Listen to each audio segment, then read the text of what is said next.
Good morning, my friends.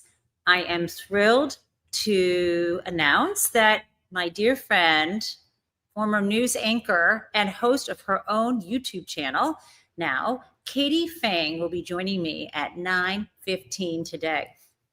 So let's get the show set up before she arrives. I want to start with the heartbreaking news about the shooting in Minnesota of children on their third day of school when they were praying in a church. This was a Catholic school. It was the beginning mass of the year.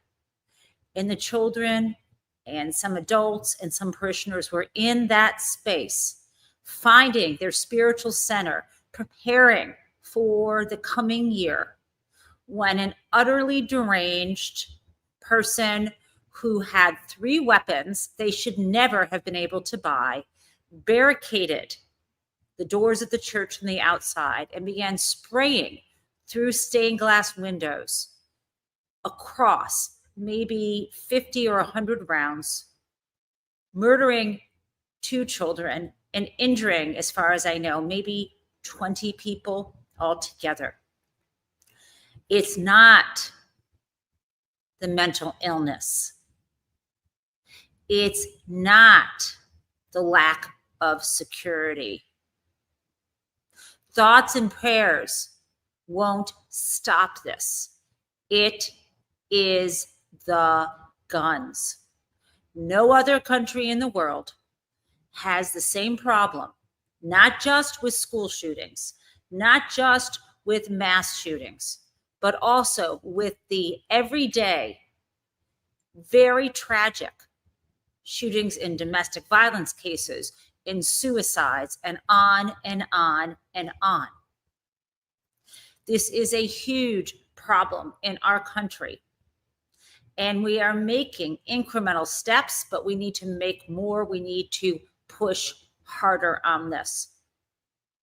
And the trauma, of course, is not isolated to these children, to their families, even to this school community. It ricochets.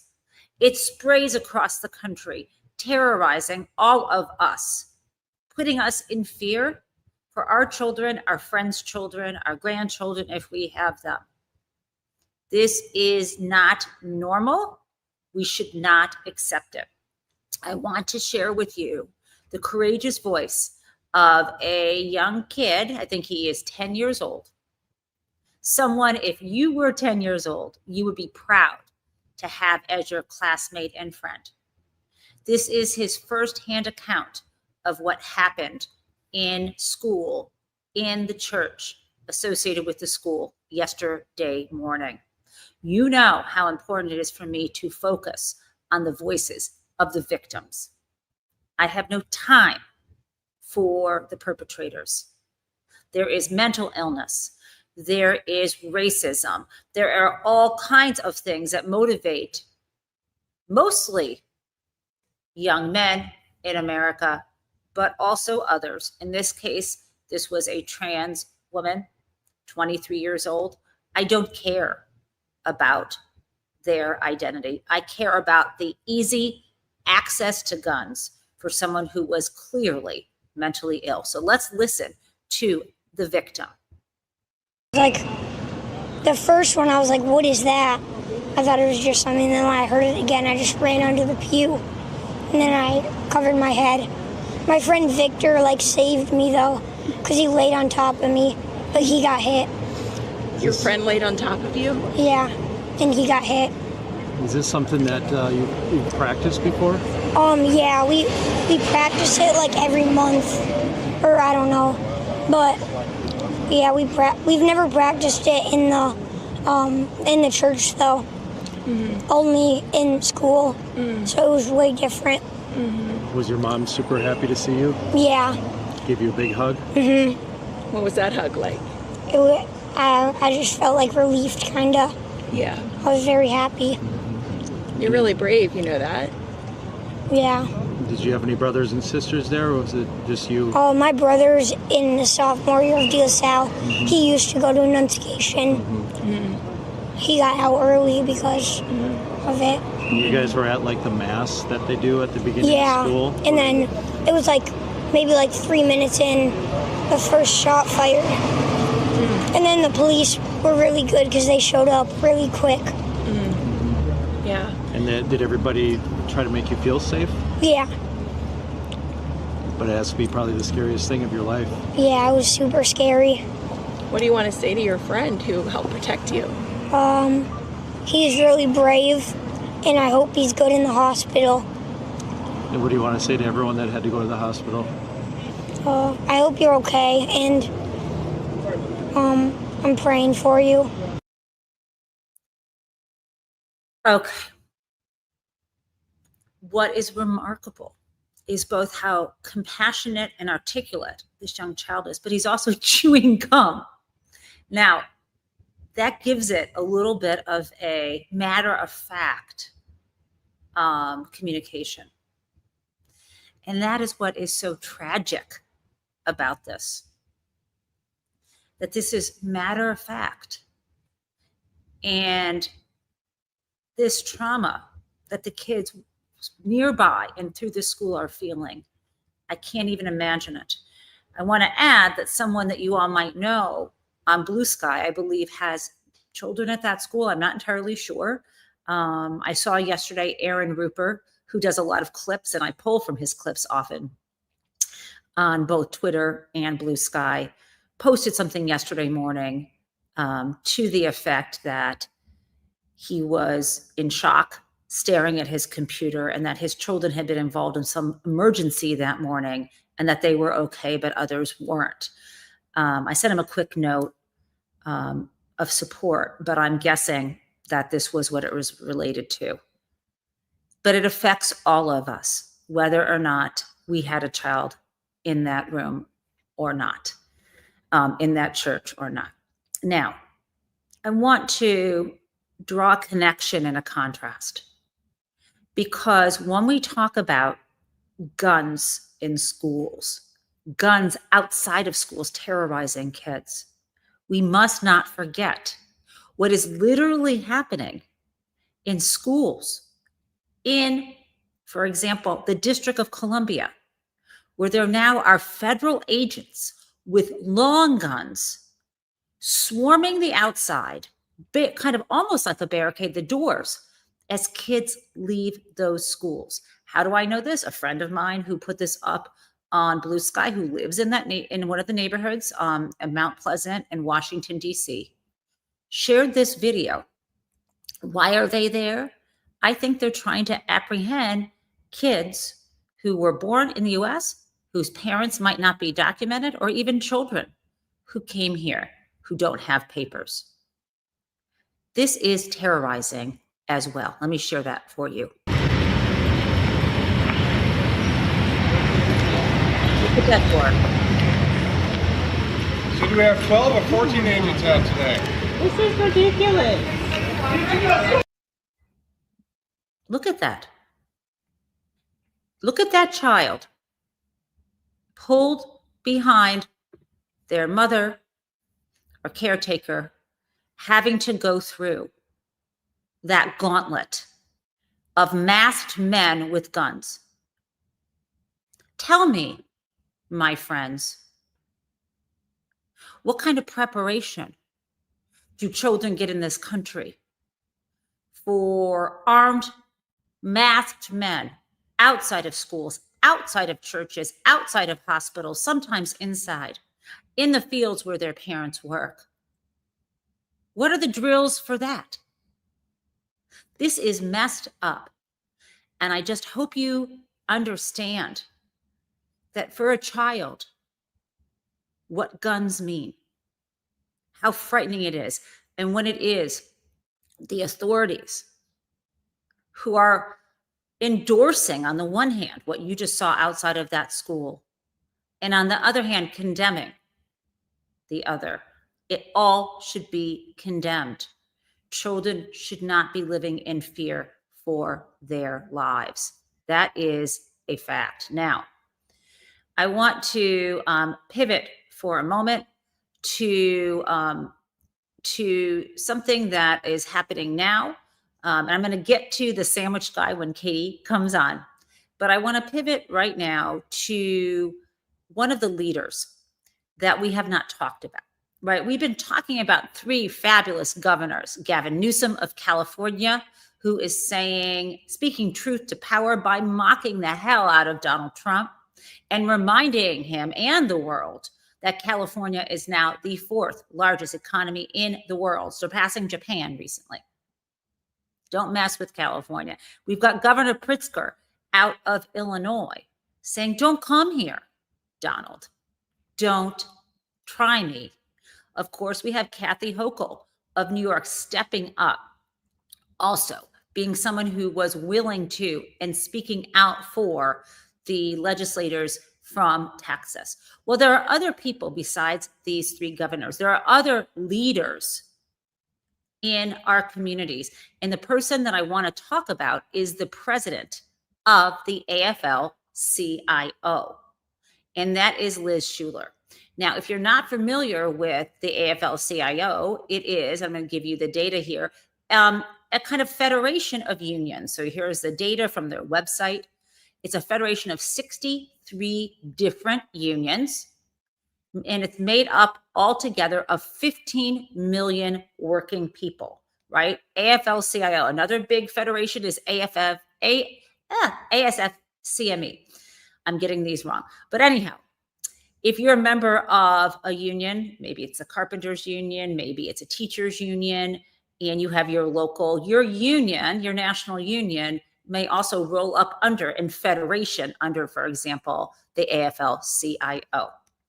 And when you look at that number of people, I just want to look at that number, 15 million working people. That is a huge number. And I mention it because on Labor Day, this Monday, Liz Shuler has made an announcement that this is the launch of many Labor Day rallies and organizations in a whole year forward. If we want to get those 11 million people in the streets, and I'll be talking about this again, but I've talked about it before, Dr. Erica Chenoweth, the political scientist from Harvard, who has done the deep empirical research, suggests that that is the number. There's this sort of magic, but it's not magic, it's science. 3.5 million people, 3.5%, equating to 11 million people in the United States. If we assemble, that is the peak number in our sustained protests that we can topple an authoritarian regime. Now, I'm being really clear here, nonviolent protests. This is her, I've read her work. She published a book. She has done a TED Talk that I shared with you before. So when I see unions getting on board, I see this as a possibility, and it's more than a possibility, it's a necessity. We have crossed over into authoritarianism. Donald Trump is a fascist. He's consolidating power, and he wants to be a dictator. Those are the facts. Okay, so let me share with you first Liz Shuler talking about quite clearly where we are with Donald Trump. She should be up there in your mind with a leader we can get behind, just like Gavin Newsom, just like J.B. Pritzker, and just like Kathy Hochul. And remember, Liz isn't running for political office in the traditional sense. She has an office. She is a president of a major union federation. Let's play that. This is the choice working Americans have been given: chaos or the same broken status quo. An authoritarian who tells us only he can make things great again, or convincing ourselves everything is already great while Black women make 64 cents on the dollar and young people struggle to pay rent, or a CEO makes 7,000 times what his workers make. That has led us to this moment. We wanted cheaper groceries, and we got tanks in our streets. We wanted affordable health care. We got 16 million Americans who are about to be kicked off their coverage. We wanted jobs you could raise a family on. But that's not what we got. We got more American workers laid off last month than any month since the start of the pandemic. The American people said loud and clear, unions are the one thing we agree on. Instead, this administration attacked us and the workers who keep this country going. Okay, so you see her voice, and she matters, right? Remember what I just told you about that constituency. If you're just joining us, that's Liz Schuler, president of the AFL-CIO, this federation of 63 unions. Maybe you're part of this, and we're talking about 15 million working people. That's her community. That is her constituency. She's a big deal. And let me just now add what Liz has to say about the Labor Day rallies. Here we go. This Monday is not just Labor Day, it's the start of Labor Week. Marches and rallies and trainings, hundreds of thousands of working people coming together from this coming weekend to next. Kicking off the single biggest year of action from now until next Labor Day in the history of this movement. Okay, so friends, you know what we have to do. We got to get to that 11 million. I'm going to be talking about that more in the future. But my dear friend, the brilliant, the feisty, the always available for her closest friends, Katie Phang, is in the house. Now, before I bring her up on stage, I want to remind you who Katie is. And I'm taking this from her new website, from her new platform. This is her own YouTube channel, Katie Phang, and her motto is real, unfiltered news. You should subscribe. She's also powered by the Midas Touch Network. And here's a little bio. And you know that Katie was an anchor on MSNBC, but now she is doing much better because she is an independent voice. Katie has done many things in her past, largely, and don't worry, Katie, I'm not going to say anything untoward about you. I mean, she's done many things in her past. She's been a prosecutor. She has been run her own law firm with her husband, and she has also been a TV journalist and anchor. I look back into Katie's past, and she commented as an anchor when I believe I want to remember this, but I think it might have been during the OJ trial verdict. She can correct me if I am wrong, but that is just the public facing Katie. I have to tell you something about Katie and I that we share in common. Here's a nice picture of Katie, sort of during COVID. She might remember this. This is Katie ordering her very specific 4 years ago coffee order at Starbucks. I did not show you her phone because there's like a QR code on this, and I don't want people using her Starbucks box. There's my dear friend Katie. This is also my coffee cup when Katie helped and my other friends introduced me to, and I can't pronounce it, a wonderful French pastry restaurant called Laudre. And of course, the most delicious dessert that I've ever had in my life. And finally, this is Katie with our team of friends, always there to support a friend. And then even more recently, and you can see, of course, Kathy Griffin in the center, Queen Bee, but do not forget that it's E. Jean Carroll who brought us together then and here. So with no further ado, allow me to bring Katie up on stage. I'm like in shock, Jen. That's a great trip down memory lane. You know, it's funny. I still have that same purse, but the hair is now shorter. I do like your haircut. It's really cute. It's time. It's I have shed the cable news hair. How's that? I've shed the cable news hair. I don't have the fake eyelashes anymore. I have embraced my reading glasses like I do. And it's liberating. It's like letting things go. You know what? It's not letting things go. It's letting yourself blossom. Like we don't have to erase our faces and paint something else on. You know, we can actually be ourselves.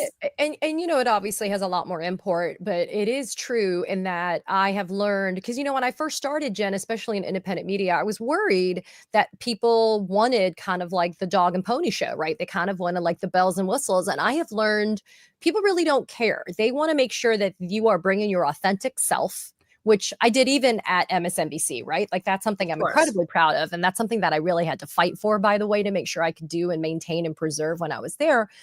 But it also is, as long as you are also bringing them the truth and you care about the information that you're sharing, I feel like that has absolutely resonated with people. But then I also think it's because you and I are friends and we're friends with people like Joyce and E. Jean, right? And Kathy, like it's because we are authentically real people who really care not only about each other, but about each other's lives, our families, and kind of Right. like how the world is. And so it's been an incredibly enlightening kind of journey over these last few months, truly. It has. And I want to tell you how great I think your show is, because when you Ah. bring people on to interview them, I'm going to show a quick clip. I won't show you the whole thing. I think Oh. it was from either yesterday, and this is a clip of you interviewing Rep Garcia about a topic that our audience here, we call ourselves Prism Mates, PRISM, standing for physical health, relational health, intellectual health, spiritual health, and mental health. This is Ooh, I how we're love getting that. through. Thank you. Getting through this time, So at any rate, the Prism Mates here really are interested in the victims, Epstein's victims, and also what it Absolutely. represents. Yes. Right. So you have some really interesting, I consider, breaking news that you got from Garcia about what's coming next Monday, the 8th. So I'm going to play this clip and then you can comment about yourself. Isn't that fun? The House Oversight approved a subpoena to go out to the estate of Jeffrey Epstein, kind of pulling on a thread that's a little bit singular in terms of the pursuit. It deals with that birthday book, the drawing that has been the subject of that Wall Street Journal article, which convicted felon Donald Trump swears up and down he doesn't doodle, even though we've now seen several examples of him doodling on things. I will say I do have the subpoena, Congressman, and it is actually kind of interesting. So its return date is September 8th, meaning the documents must be provided by the estate of Jeffrey Epstein by the 8th. But talk a little bit about why you guys also included here things like the last will and testament of Epstein and NDAs, which I think is actually very interesting. Yeah, I mean, look, I think what happened here, since the initial first set of subpoenas that Republicans put together, we had been asking for a much broader set of subpoenas. We wanted the birthday book, we wanted Alex Acosta, and Republicans had refused. But over the last couple of weeks, we have kept that pressure on. And every single day, we've been pounding the pavement, and we've been talking to their committee members saying, look, you guys can't say you want transparency if you're not willing to subpoena more folks and get. Yeah. Okay. Well, huge fan of Garcia. Can you speak to that? Speak to a little bit more about what exactly can we expect from this committee, specifically what's going to be in these NDAs, this will. What are they asking for here, Katie? Yeah, so it's so funny. Your timing is impeccable. Totally serendipitous. I'm actually going to be doing on my channel, on my YouTube channel, Katie Phang News. I do interviews like with Congressman Garcia, other kind of newsmakers, and frankly, people maybe you've never even heard about because I think they're experts, right? Who am I to be so arrogant to think that I should be explaining things when I could bring in the experts on it and they can educate? Because I like to say that knowledge is power, and if I can empower more people, then we obviously are stronger. But I also do what we call solos on my channel, which is kind of stuff that you've done as well, right? It's just me speaking with the viewers and the subscribers about a particular issue. So today I'm actually going to be doing one on this subpoena because, Jen, I was pleasantly surprised at the breadth and the scope of the subpoena ducis tecum. So the ducis tecum part is just Latin for the part of the subpoena that explains like that says produce stuff to us, right? We want to actually get physical stuff from you, right? And the ducis tecum is the production part of it. And I was looking, and it's multi-page, Jen, and I was like, wow, I don't think I've ever seen anybody ask. Maybe in the civil litigation that we know happened from the victims and survivors of Epstein and Maxwell, but and maybe in those cases, but in this criminal context, right?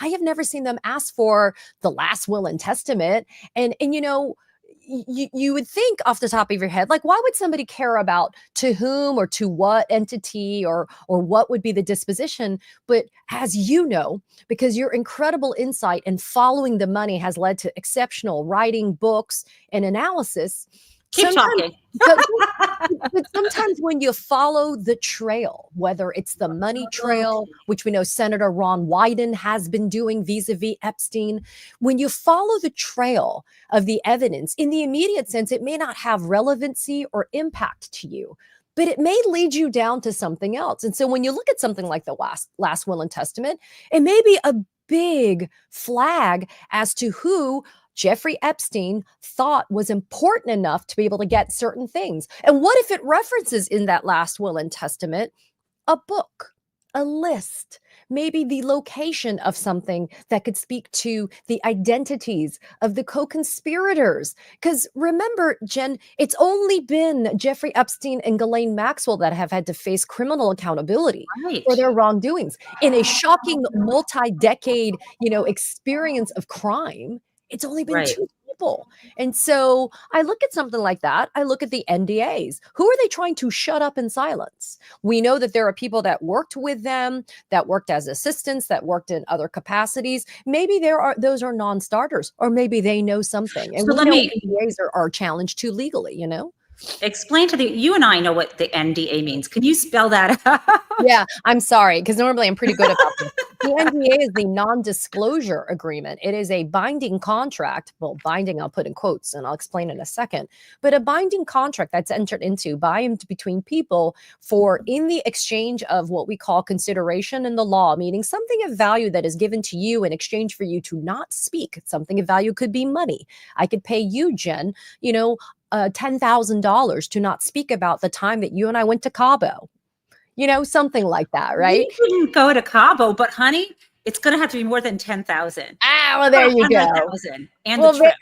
So the point is, you could pay somebody, and in exchange, they would sign and execute a binding contract that actually has a penalty clause or a punishment component to it. Because if you violate it, and if you genuine and you did speak, not only would you maybe forfeit that 10,000 that I gave you, but I could come after you to enjoin you, to block you from speaking further. Maybe you want to write a tell-all memoir about all the times that you did certain things, and that includes me. So anyway, the point is, these non-disclosure agreements, these NDAs as they are called, they have been challenged legally, because sometimes when they are against public policy, when there is something that they're trying to silence, perhaps a victim, perhaps, something in another type of interesting situation where the courts say, you know what, you cannot silence people for that. The NDAs have been found to be not enforceable. So when it comes to somebody like Epstein and Maxwell, I would think that the NDAs themselves, I'm sure they've been previously challenged, and that's something I'm going to be looking into.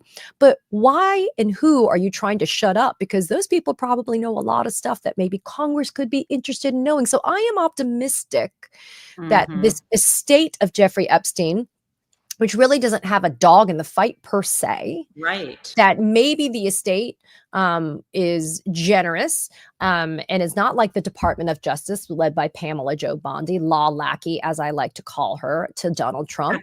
We're getting the drip of info. And that was the reason why I wanted to interview Congressman Garcia, because I wanted to know, what bullshit are we getting from this government under the guise of transparency? And Congressman Garcia, Jen, was very clear in that interview yesterday. He said 97% of what was just turned over, almost 33,000 pages was turned over in this first tranche of documents. 97% was already available in the public sphere. The remaining, percentage of that was literally flight logs for Epstein's plane. And it had no available, really, truly, according to them, relevant data. Truth be told, you and I could probably do a deep dive together and maybe get some good stuff out of those flight logs. But anyway, I thought it was an important conversation for us to have. So I love this, because I didn't know, obviously, that you were going to be doing this deeper, direct to camera dive into this. Yeah. Like there's just something so interesting. And I want to raise 3 different points. Sure. And you can respond.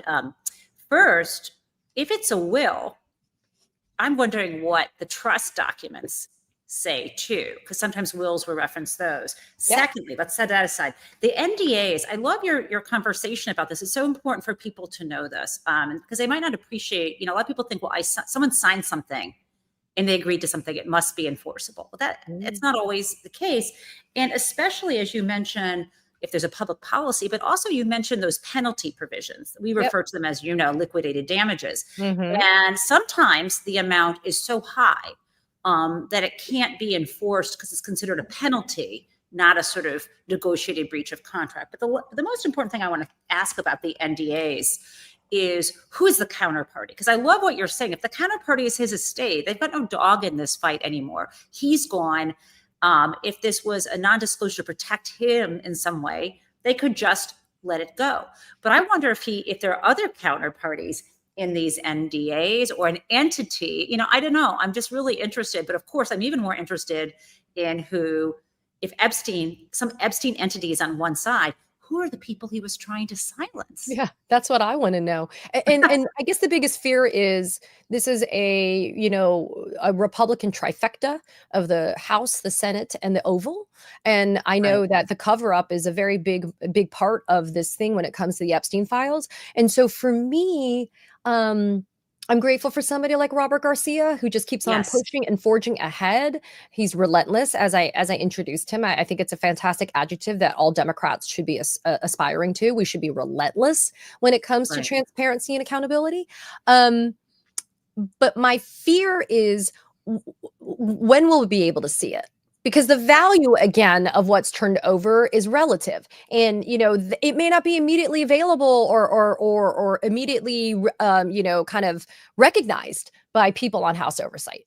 But somebody like you might look at it and say, wait, there's something there.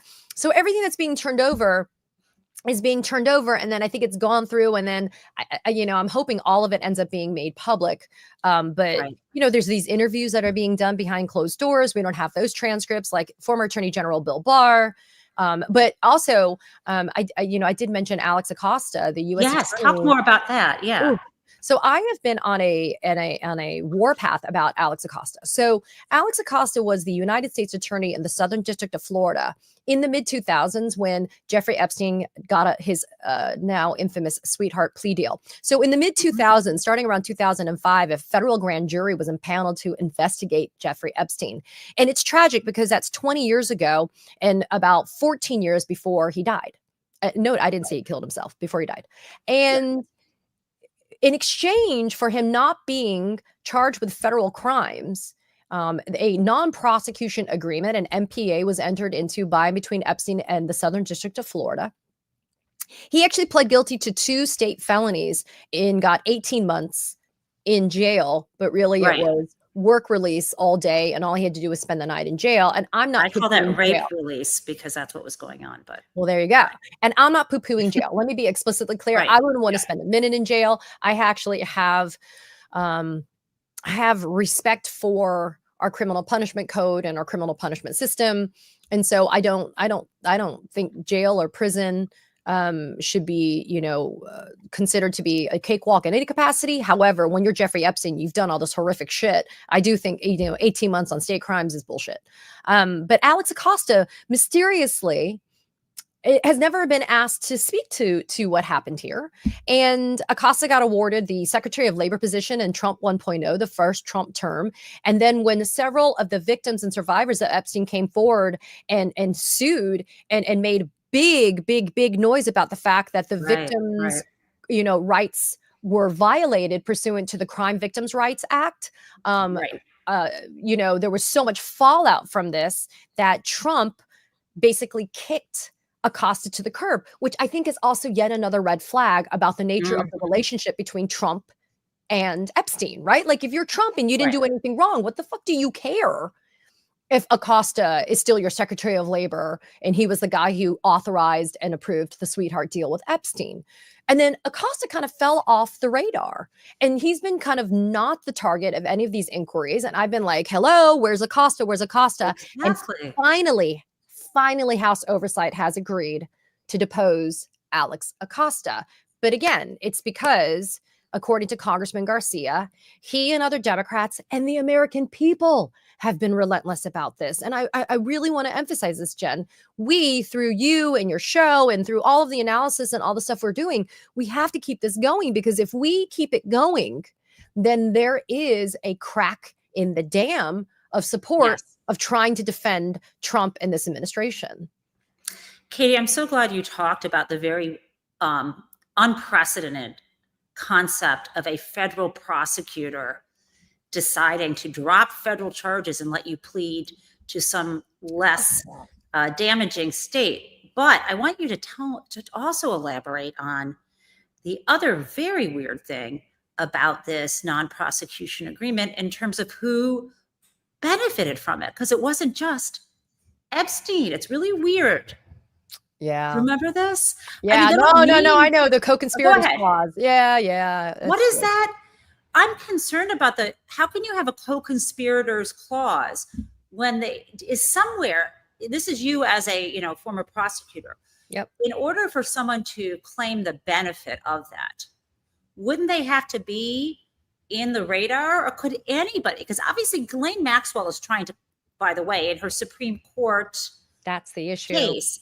Okay, can you speak to that? Because I wonder if Trump thinks he might be covered under that. I'm trying to understand, Katie, what Donald Trump is doing. He's not just covering his own ass. I think he's covering people he could probably extort money from, maybe. But what do you think, I guess, is happening with Ghislaine's case in terms of bullshit get aparted? And also behind all of this, what is Trump hiding? Well, I'm sure he's hiding a lot of stuff, like in the bathroom of Mar-a-Lago, like classified documents. So about 2 months ago, Jed, I sat down and I wrote a pretty big Substack piece on my Substack about this non-prosecution agreement with Epstein, but how it specifically dealt with Ghislaine Maxwell. Because Ghislaine Maxwell, as we know, is the only person other than Epstein that's been criminally charged. She went to a trial and she was convicted by a jury of her peers of multiple federal felonies, some of which included trafficking of minors, sexual abuse, of minors. I mean, she is a convicted and adjudicated child sex predator, child sex trafficker. So any idea that this woman, 14-year-old girl Jane, that's her pseudonym, testified. Yes, we know this. And Katie, I love to emphasize this. Not just a facilitator, definitely not a victim. She is a perp herself. She laid her hands on girls and molested them. Let's just face that. Okay, go ahead. Yeah, because that part gets glossed over, right? Everybody seems to think that she was just the facilitator groomer, but oh no, there's more. She actually participated in the physical abuse of children, and she was convicted for same. She was convicted for this. And as a footnote, yes, she was indicted for perjury, and a lot of people think she got convicted of perjury, but the answer is no. But it's not because somebody thought she was innocent or not guilty. It's actually because under the law, we don't try people as a prosecutor for the perjury crimes with the other crimes. Why? Because we don't want to run the risk, and this isn't fairness, people, for the defendant. This is really important. Keep going here. Go ahead. Yeah. We don't want a jury to convict a defendant for a crime simply because we're also presenting evidence of their lying. We don't want a jury to say, oh, well, because that person lied, they must be lying about this other crime, so we're just going to convict them for it. As prosecutors, we don't try those crimes together. We separate, we call it bifurcate, to separate. We separate the perjury crimes from the other crimes for which a defendant has been indicted, and we try them just on those other crimes first, and then we try them on the perjury crimes second, because we do not want to taint the well and run the risk of creating an appellate issue or something wherein a defendant is unfairly convicted. And that is the irony. For Ghislaine Maxwell, the federal government through the Department of Justice under the Biden administration went above board. Why? Strike that. They didn't go above board. They did their job and did their job well, but they did it in a way that respected law and procedure to ensure that Ghislaine Maxwell, once she was convicted, that she was convicted fairly. Right? Right. And that is important here because nobody in Trump land or MAGA world can delusionally ever say that Ghislaine Maxwell did not get due process and that she did not get fully afforded protections that are given to her under the law, under the Constitution. So after she was convicted and sentenced, she appealed her conviction and sentence. And the appellate court said, no dice. The grounds for her appeal ran the gamut from the jury, the charges, etc., and the sentence. But importantly, she argued to the appeals court that non-prosecution agreement you and I just talked about a few minutes ago between Jeffrey Epstein on one end and the Southern District of Florida on the other, that non-prosecution agreement included a co-conspirators clause, meaning it wasn't just Epstein that wasn't going to be prosecuted by the Southern District of Florida, that, quote, co-conspirators of Jeffrey Epstein would not be prosecuted. Now, I want to talk to Alex Acosta myself because I want to know who drafted this non-prosecution agreement. Right. Because I think, Jen, you as a lawyer would agree that it was a very shittily drafted non-prosecution agreement, that there are some significant holes that Ghislaine Maxwell is now capitalizing upon, which maybe wasn't a coincidence, Jen. Maybe it wasn't an accidental, unintentional, shittily drafted MPA. That maybe it was done this way to be able to create these opportunities for people like Maxwell to be able to legally, just take advantage of them, right? Because her arguments are not illegal arguments, Jen. Her arguments that she should not be prosecuted because she's a co-conspirator of Epstein, it's kind of bizarre. It's lying down and spitting up at the air. It's saying, yes, I was a co-conspirator with the bad guy, even though I've denied it from the beginning that I didn't do anything wrong. So I am the beneficiary of this non-prosecution, agreement. But either way, that's what she's raised on the appellate court, and the appellate court rejected it. Now she's asking the Supreme Court of the United States to take her appeal on that issue. Let me be clear. It is on this issue of whether or not that non-prosecution agreement is to come to her benefit, even though several judges, trial court and appellate, have all said it is specific to the Southern District of Florida. It is not relevant to your prosecution by the Southern District of New York, and your interpretation of it, Miss Maxwell, is wrong. But I got to be honest with you, Jen. There are some very clean arguments that are raised by her for purposes of the Supreme Court to take it. And I am legitimately concerned that it is a way for the Trump DOJ, Trump controlling Bondi controlling the DOJ, where the DOJ throws its hands up in the air and says, based upon the way that we've looked at this, even though we're on the record opposing it, we've looked at it again, combined with her statements to Todd Blanche, we think that it should be well taken. I know it sounds outrageous, but Jen, you and I both know crazier shit has happened in this administration. And you are so right. And I just want to emphasize, I know you guys heard what Katie said, but it's kind of crazy. And there's this thing in law we call arguing in the alternative. So on the one hand, Ghislaine Maxwell is telling Todd Blanche, and has said always, I never did anything wrong. I never saw anything inappropriate. Right? Everything was consensual. I never, so basically she has said that all along, right? Even though she was convicted, she didn't take the stand, but publicly she has said, I did nothing wrong. There was no molestation. There was no child trafficking, and so on, right? That's what she has said. However, she is making a separate argument at the same time, which is, okay, Let's assume I did something wrong. Let's assume I did something wrong. Let's assume I'm a co-conspirator, so I win. And you can actually in law make these arguments. The next thing, when Katie keeps saying, I wonder who drafted this, she knows damn well that she is just poking at me. So I have to say it was probably Alan Dershowitz.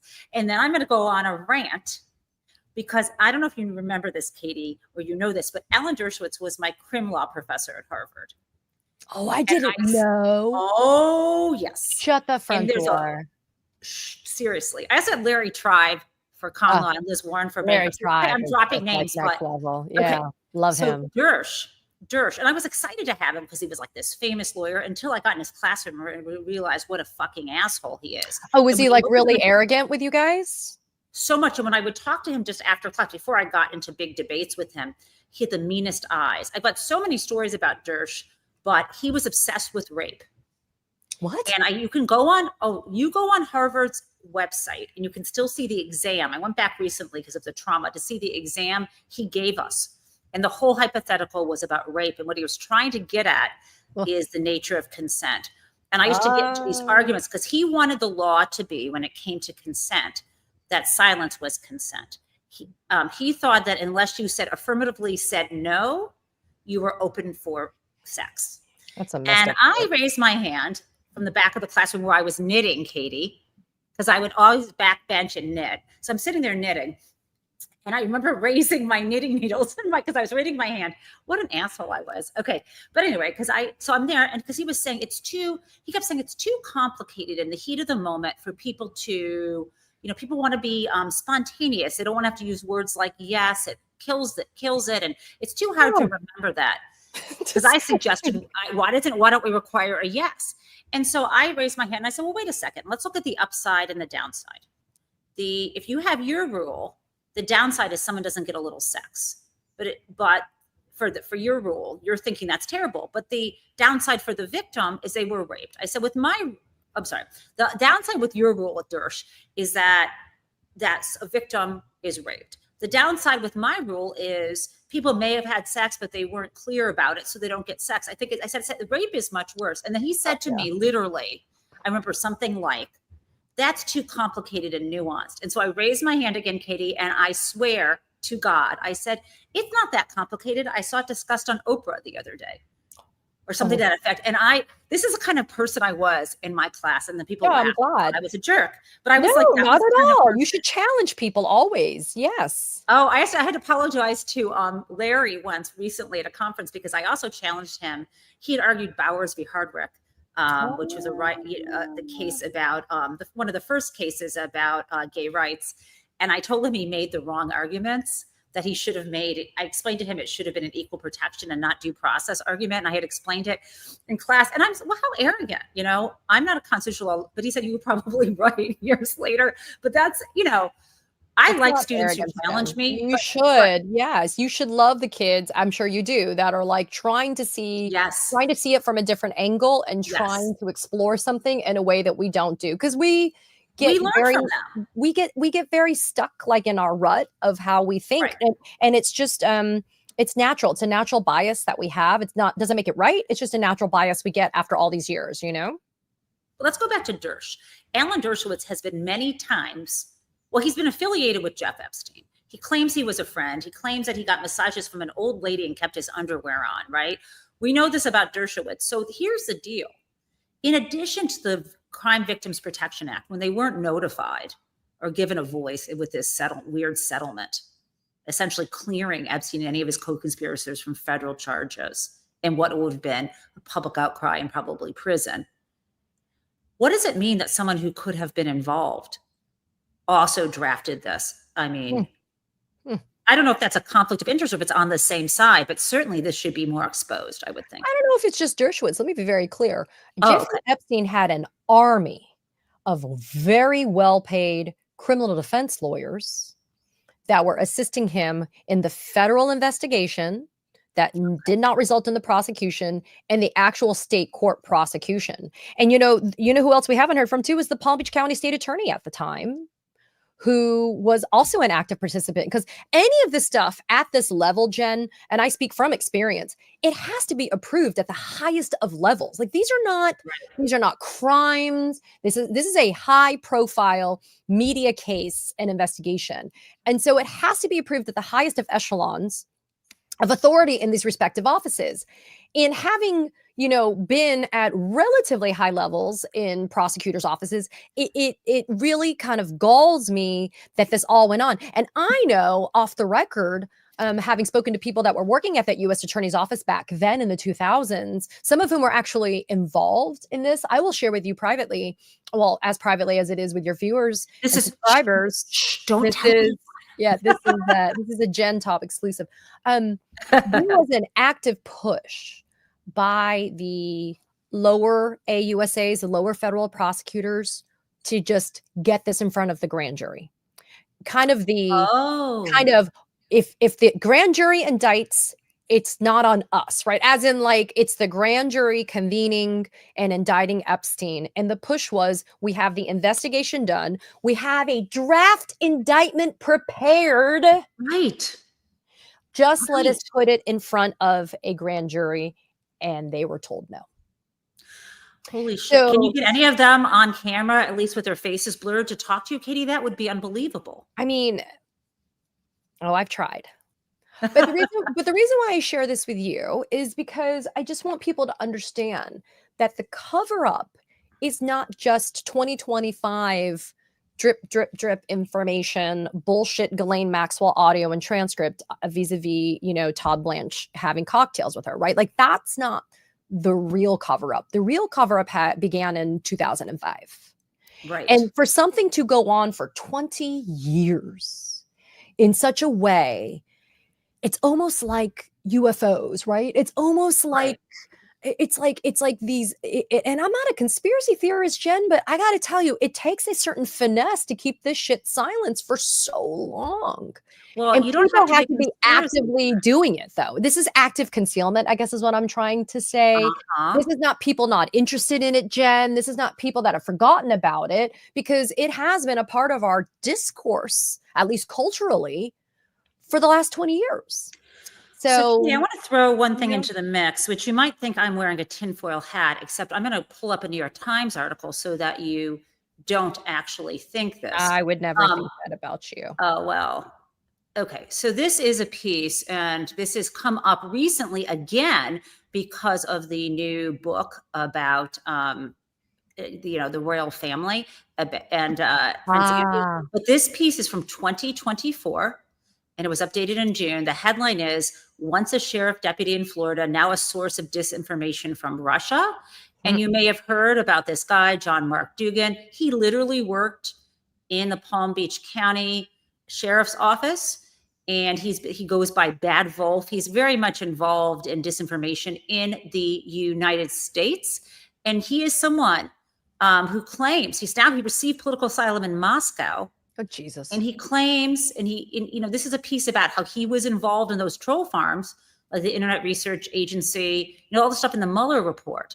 But that The supposedly, very real Russian involvement in our elections. Yes. Yeah. and so what we get to is he is someone who has claimed that I don't know if I can scroll down to this piece. He has claimed, darn it, I'm going to close this, but I've talked about this before. He claims that someone in the office, so he left, he was thrown out on a rail, because he also had his own issues, maybe of harassment and violence or whatever. He claims videos from Epstein, including of Prince Andrew, that he brought with him to Moscow. Ooh. Or digitally. So this is something that is talked about, and you got to wonder now, who has this stuff? And the piece that is talked about in the recent book is that also MI6, Oh yeah. the British intelligence agency, has this. So I'm wondering if everyone has this stuff on Donald, when are they going to share it? Why is it convenient? Or I don't know if Donald's in it, but maybe the answer is no one wants to harm Prince Andrew. Now we're hearing from, I don't know if you saw this yesterday, but the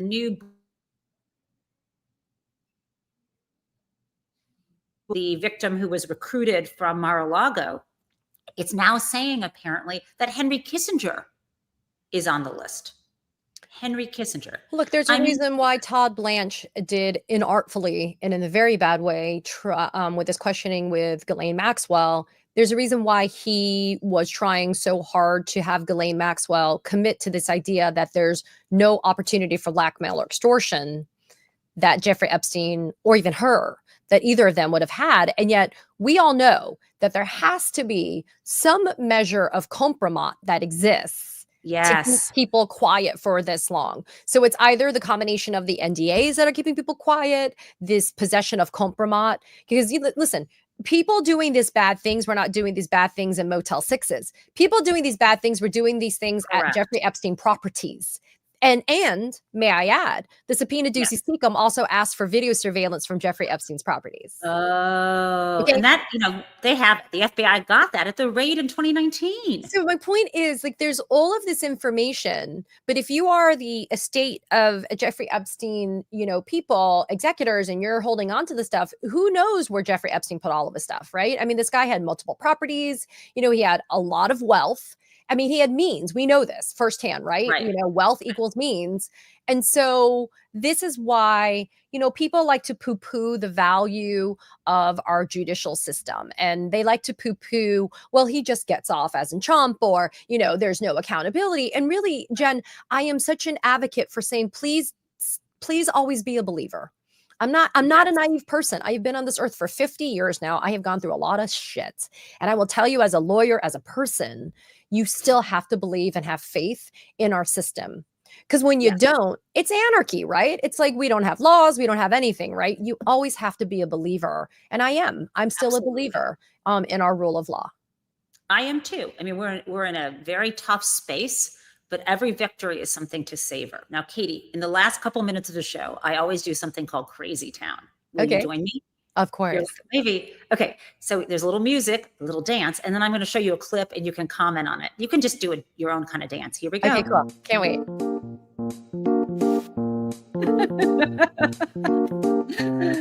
Okay. Yeah. So that's our Crazy Town music. And my Crazy Town video is something I had alluded to yesterday when I shared with my people the crazy cabinet meeting with Donald saying he wants to be a dictator and people want him to be one and I can do anything I want. But what I didn't share with people is all our dear leader commentary from his cabinet, which makes me a little concerned that they're not going to be the people who ever use the 25th Amendment. But let's play this and you can comment on the other side. Do this job under the president. It's an honor to do this job under the president's leadership. You are the single finest candidate since the this Nobel Award was ever talked about. Thank you for your leadership, for your boldness, for your clarity, for common sense. This is just such a great opportunity, really, to recognize your leadership. It's pretty great to celebrate Labor Day with a builder who loves labor. You have saved this country by making it the best place in the world to do business again. You are really the transformational president of the American worker, along with the American flag and President Roosevelt. I mean, did she just compare him to President Roosevelt? Indeed. Wait, and Bissett looked like he was reading from like a freaking like hostage letter, no? Like he was reading notes. So can I tell you the funniest shit? My husband this morning, who's pretty centrist, said, did he pay these people to just sit there and kiss his ass? Like even he was stunned as a centrist, right? As somebody who tries to like, he's definitely not MAGA, he's definitely not a Republican, but like he's almost like a very kind of grounding person with whom I have conversations because I'm always like revving at 1,000, as you know. He's like, that is the most absurd thing I have ever seen. And you're right. It is terrifying that these are people, and I guess technically to answer my husband's question, yes, they are getting paid to kiss his ass. But it's like these people have to don't you have to go home and actually look at yourself in the mirror? I mean, it's like do you remember what was it? Was it called Jack Handy? Do you remember that, Jen? Like was it an SNL sketch? Oh yeah, yes. You're like, I'm looking in the mirror and I'm like, I'm a good person and I believe in myself and I'm gonna be okay. And it's like, do they have to go home and look at themselves in the mirror and be like, you're never gonna be able, unless you go through an autoclave, to detoxify yourself from licking this guy's ass? Like, it's just like ridiculous to me that these are people that serve in cabinet positions, which it also reminds us that anything they say is a lie. That montage you just played, which was chef's kiss impeccable, should be played every day. And the reason why is it should be like morning announcements. You pledge allegiance to the flag and you should play that fucking montage because it grounds people in the reality that anything that comes from these people is a lie, because it is only done to be able to service their dear cult leader. And I think that's why we should just say, fuck it. I don't believe anything you have to say. Moving on today. And they should tune in to you, me, and others in independent media, because we will sit there and we'll give them the unadulterated, straight, no chaser news. Love it. And the very last note is I want to bring it back to the positive.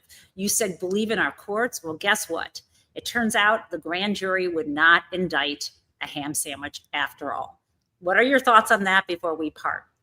So I did a video about that on my YouTube channel yesterday where I was like, box of wine, Janine Pirro can't get a sub sandwich indicted, right? I think it's great. And what I said in my video, and I'll say with you now, is this.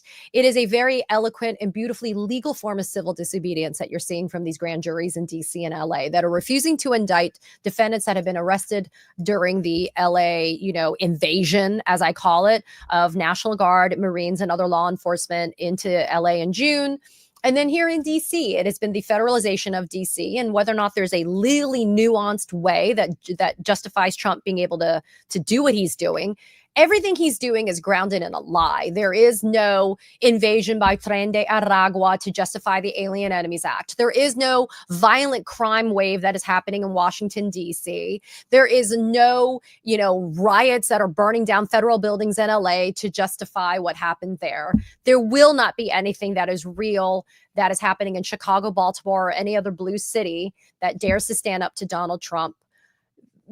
This is the process that the Constitution and the laws afford. And if grand juries don't want to indict people for pretty much just being either Black walking into Trader Joe's, brown doing delivery for DoorDash, or this now former DOJ paralegal who, I'm sorry, that video makes me laugh every time. Him with the freaking Subway sub and then hauling ass down the street. Sadly, he was captured, but I mean, listen, good for them. Good for them, and we should support them. I think that they're going to end up, some of them will look at misdemeanors instead of felonies, and so they'll still be a part of the criminal prosecution process, Jen. But I do think it is a way for the grand jurors to just say no. And it's their version of nullification of what's wrong with this administration. I love that. Just say no to fascism. Loving it, Katie. Thank you for the time today. I'll see you in real life on the other side. Yes.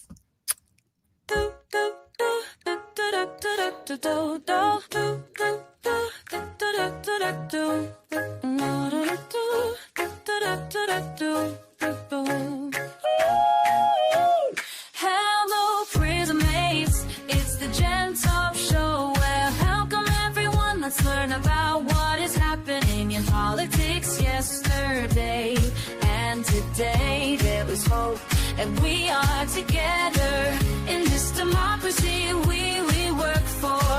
And again, welcome to the Jen Taub Show.